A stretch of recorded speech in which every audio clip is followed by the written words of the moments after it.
சிறகடிக்க ஆசையில இனி வரும் காலங்கள்ல என்னென்ன நடக்க போகுதுன்னு பார்க்கலாம் வாங்க. இப்ப ரோகிணிக்கு ரொம்ப தெம்பு வந்துருச்சு. உடனே போயிட்டு ஒரு வக்கீல பார்க்குறாங்க, புடிக்கிறாங்க. இந்த மாதிரி எனக்கு நான் கர்ப்பமா இருக்கேன். அதனால என்ன பண்ணலாம்? அப்படின்னு கேட்குறாங்க. சூப்பர்மா 4 மாசம் ஆச்சு கேஸ் குடுத்து. 2 மாசம் கர்ப்பம் அப்படின்னா, தாராளமா உங்களுக்கும், உங்க மனோஜுக்கும் சேர்த்து வைக்கத்தான் கோர்ட் போராடும். அதனால தாராளமா நான் பண்றேன். இந்த கேஸ் நான் தான் ஜெயிக்க வப்பேன். அப்படின்னு சொல்லிட்டு ரோஹிணிய பிடிச்ச வக்கீல்ட்ட பேசி முடிச்சுடுறாங்க.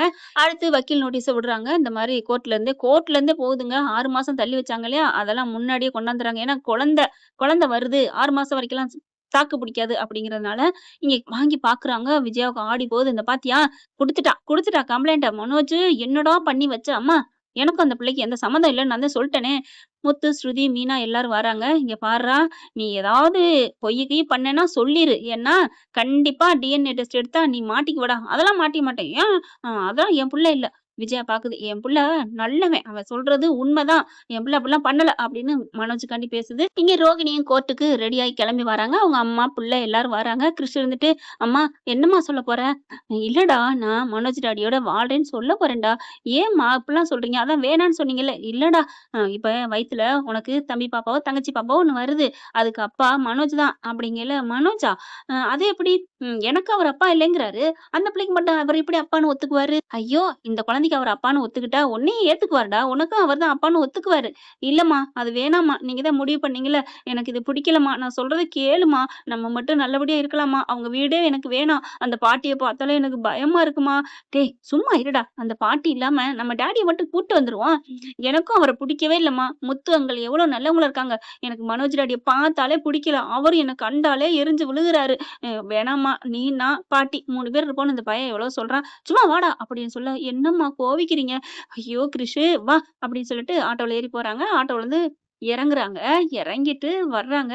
கரெக்ட்டா மீனா, முத்து எல்லாரும் இறங்கி வர, மீனாவும் ரோகிணியும் பார்க்குறாங்க. "மீனா, எனக்கு ஒரே ஒரு வாய்ப்பு குடுங்க மீனா. நான் இனிமே திருந்தி வாழ்வேன் மீனா. நான் மனோஜ விட்டு என்னால பிரிஞ்சு இருக்க முடியாது மீனா." "நான் என்ன பண்ண முடியும் ரோகிணி? மனோஜ் ஒத்துக்கணும். நான் ஒண்ணும் பண்ண முடியாது." அப்படின்னு சொல்லிட்டு முன்னாடி போறாங்க. "மீனா, மீனா" அப்படின்னு கெஞ்சுறாங்க. அவங்க முன்னாடி போக, பாக்குது ரோகிணி. "போங்கடி போங்க. ஆணவத்துல ஆடுறீங்களா? இருக்குடி. எனக்கு ஆண்டவன் இருக்கான்டி. அதனால தான் என் வயித்துல ஒரு குழந்தைய குடுத்துருக்கான். இத வச்சே நான் அந்த வீட்டுக்குள்ள வருவேன். வந்து உங்களுக்கெல்லாம் இருக்குடி. ஆப்பு வச்சு இருக்குறேன்."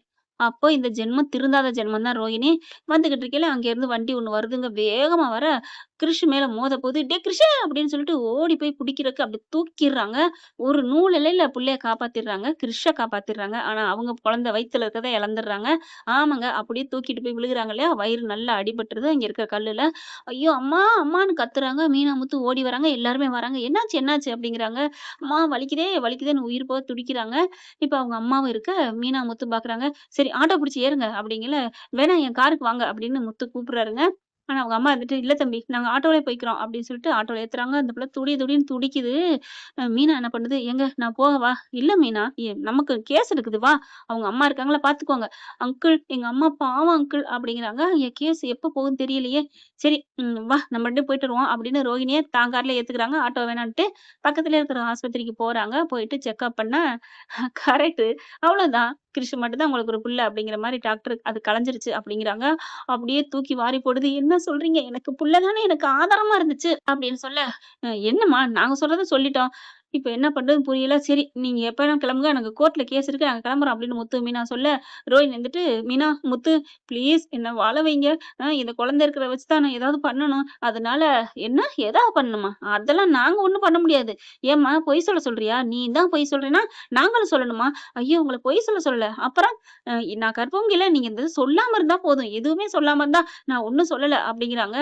அப்படியே பார்க்குறாங்க முத்து, மீனாவும். "இங்க பாரு எங்களையும் உங்க இதுல இழுக்காத. நாங்க கிளம்புறோம்" அப்படின்னு சொல்லிட்டு முத்து, மீனாவும் கோர்ட்டுக்கு கிளம்பிடுறாங்க. இப்ப அவங்க அம்மா இதெல்லாம் என்ன பண்றாங்க, ரொம்ப பெயினா இருக்குது, வயித்து வலி. அவங்க அம்மா என்ன பண்ணுது, "ஏன்டி இப்ப போய் தான் ஆகணுமா?" "ஆமாம்மா போய் தான் ஆகணும். கண்டிப்பா முத்துவும், மீனாவும் சொல்ல மாட்டாங்க. எனக்கு நம்பிக்கை இருக்கு. அதனால இப்ப நான் கர்ப்பமா இருக்கேன் அப்படிங்கிறத வச்சு நான் மனோஜ் கூட வாழணும், சேரணும். வாம்மா" அப்படின்னு சொல்லிட்டு அங்கேருந்து டிஸ்சார்ஜ் ஆயி கிளம்பி போறாங்க. மணி ஆயிருதுங்க. கடைசி கேஸா தான் இங்கிட்டு வருது கோர்ட்டுக்கு. மனோஜ்ன்னு கூப்பிடுறாங்க. ரோஹிணின்னு கூப்பிடுறாங்க. மனோஜ் கூண்டுல ஏறி நிக்கிறாரு. அவங்க தரப்பு வக்கீல் வந்து இந்த மாரி வாதாடுறாங்க. 2 மாசம் கர்ப்பமா இருக்காங்க எங்க கிளையண்ட் அப்படிங்கிறாங்க. எங்க அவங்க? இல்ல வர்ற வழியில கொஞ்சம் விபத்தாயிருச்சு. அதனால ஆஸ்பத்திரி போயிருக்காங்க. போயிருக்காங்க, வந்துருவாங்க அப்படிங்கிறாங்க. நீங்க சொல்லுங்க, அந்த குழந்தைக்கு அவங்க வயித்துல வளர்ந்தாமே குழந்தை, அதுக்கு நீங்க அப்பாவா? ஒத்துக்கிறீங்களா? ஐயய்யோ! நான்லாம் ஒத்துக்கல. அந்த பிள்ளைக்கு எனக்கு எந்த சம்மந்தம் இல்ல அப்படின்னு மனோஜ் அடிச்சு சொல்ல, அப்படி பார்க்குறாங்க. இல்ல இவரு பொய் சொல்றாரு. உடனே விஜய் வந்துட்டு, என்னம்மா நீ பாட்டுக்கு புழுவுற? அவன்லாம் என் புள்ள பொய் சொல்ல மாட்டான். அவன் எவ்வளவு படிப்பு படிச்சிருக்கான் தெரியுமா? அடிங் கொய்யால. இந்த படிப்பு படிக்கிறத நீ ஆரம்பத்துல இருந்து இன்னைக்கு வரைக்கும் விடவே மாட்டியாடி? களவாணி படத்துல ஆடி போய் ஆவணி வந்தான்னு சொல்லுவாங்க இல்லையா சரண்யா மேடம்? அது மாரி இந்த அம்மா சொல்லுது. சரிங்க, இப்ப அவங்க காரணம் இல்லைங்கிறாங்க. எங்க அந்த பொண்ணு எங்க இதுக்கு? கல்யாணி என்ற ரோகிணி அப்படின்னு கேட்க, ஆமா எங்க? அப்படிங்கிற முத்து, மீனா வந்துடுறாங்க. எங்கடா போய் தொலைஞ்சீங்க? அப்படிங்கல, வழியில அந்த அப்படி ஐயோ! வேணாம் அப்படின்னு கைய புடிச்சு மீனா, முத்து மீனா கைய பிடிக்கிறாங்க. என்ன மீனா? வேணாங்க. இது தப்பு இல்லையா? அட நமக்கு தெரியாம போயிருந்தா என்ன பண்ணுவோம்? அது அவங்க பாடு. நம்ம ஒண்ணு நம்மகிட்ட கேட்டு அவ கர்ப்பமா இல்ல, இருக்கிறா அப்படின்னு நம்ம பொய் சொல்லலைல. பேசாம இருங்க அப்படிங்கிறாங்க. மீனா, நீ ரொம்ப தான் அவளுக்கு வக்காலத்து வாங்குற. பார்த்து இருந்துக்கோ. உன் மேலயே ஏறிருவா ஒரு நாளைக்கு. அட விடுங்க பார்த்துக்கலாம் அப்படின்னு மீனா நிக்கிறாங்க. இப்ப ரோகிணி வந்துடுறாங்க. வந்தகையோட, என்ன மேடம் எங்க போனீங்க? அப்படிங்கிறாங்க. அந்த வக்கீல் வந்துட்டு, இல்ல அர்ஜென்ட்டா எனக்கு ஒரு விபத்தாயிருச்சு இல்லையா? அதனால தான் ஆஸ்பத்திரி போயிட்டு வந்தோம் அப்படிங்கிறாங்க. என்ன அவரு உங்க வயித்துல வளர்ற குழந்தைக்கு அப்பா இல்லன்னு சொல்றாரே! என்ன சொல்றீங்க? அதெல்லாம் இல்லங்க. அவருக்கே தெரியும். கண்டிப்பா நான் கர்ப்பமா தான் இருக்கேன் அப்படிங்கிறாங்க.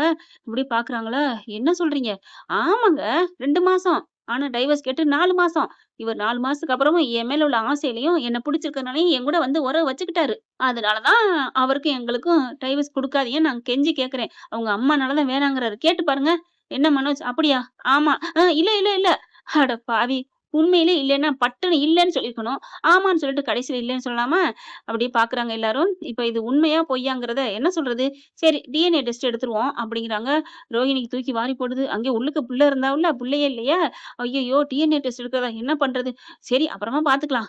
ஓகே அப்படின்னு ரோஹிணி சொல்ல, அந்த வக்கீல் ரோஹிணி வக்கீலு ரோஹிணிய நம்பி டிஎன்ஏ டெஸ்ட் எடுக்க ரெடி அப்படிங்கிறாங்க. மனோஜுக்கு அல்லு விடுது. ஐய்யய்யோ! என்ன பண்றதுன்னு தெரியலையே! டிஎன்ஏ டெஸ்ட் எடுத்தா நான் தான் அப்பான்னு வந்துருமே! அப்படின்னு நடுங்கிட்டு இருக்க, கடைசியா பார்த்தா, இது வந்ததுக்கு அப்புறம் தான் மனோஜ், ரோஹிணியும் சேர முடியுமா? அப்படிங்கிறத சொல்ல முடியும் அப்படிங்கிறாங்க. இல்ல அதெல்லாம் இல்ல. எனக்கு அவ வேணாம். கிருஷ் பார்க்குறான். இப்படி சொல்றாரு. அம்மா ஏன் இப்படி வாழ நினைக்குது? ஏன் இப்படி மறுபடியும் பொய் சொல்லுது? அம்மா நீ ஏம்மா பொய் சொல்ற? அப்படின்னு எல்லாரும் முன்னாடி சொல்ல, என்னப்பா சொல்றான்? அப்படின்னு எல்லாரும் அம்புட்டு பேரும் ஷாக் ஆயிடுறாங்க. கிருஷ்ஷ பார்த்து கேட்க, டேய் நீ சும்மா இருடா அப்படின்னு அவங்க அம்மா பயன போட்டு அடிக்காத குறையா பேச, என்னப்பா சொல்லு. இங்க பாருங்க எங்க அம்மா பொய்யா சொல்றாங்க. ஏன் இப்படி சொல்றாங்கன்னு தெரியல. அந்த பையன கூப்பிடுங்க அப்படின்னு தூக்கி கொண்டு போய் நீதிபதிட்ட வைக்கிறாங்க. நீதிபதிட்ட வச்சு கேட்கறாங்க. என்னப்பா பொய் சொல்றாங்க? இல்ல அம்மா கர்ப்பமா இருந்தாங்கன்னு சொல்றாங்க. ஆனா இப்ப ஆஸ்பத்திரிக்கு போனதுல குழந்தை இதாயிருச்சு. அ கர்ப்பம் இல்ல அப்படின்னு பேசிக்கிட்டாங்க. எனக்கு தெரியும். அதுலயும் முத்து மீனாவையும் சொல்ல சொன்னாங்க. அவங்க முத்து மீனா ஆன்டி பாவம் இல்லையா? முத்து அங்கிளும். அவங்க வந்து நாங்கலாம் பொய் சொல்ல மாட்டோம்ன்னு வந்துட்டாங்க. ஆனா இப்ப எதுவுமே சொல்லாம நிக்கிறாங்க. எங்க அம்மா வயித்துல குழந்தை பாப்பா இல்லையாம். அதுக்கு போயிருச்சாம்.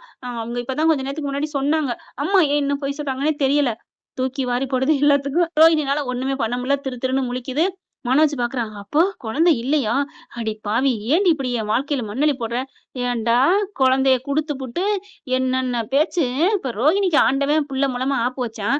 மனோஜுக்கு ஆப்பு அடுத்து ரெடியாயி வந்துகிட்டு தாங்க இருக்கு கனகா மூலமா.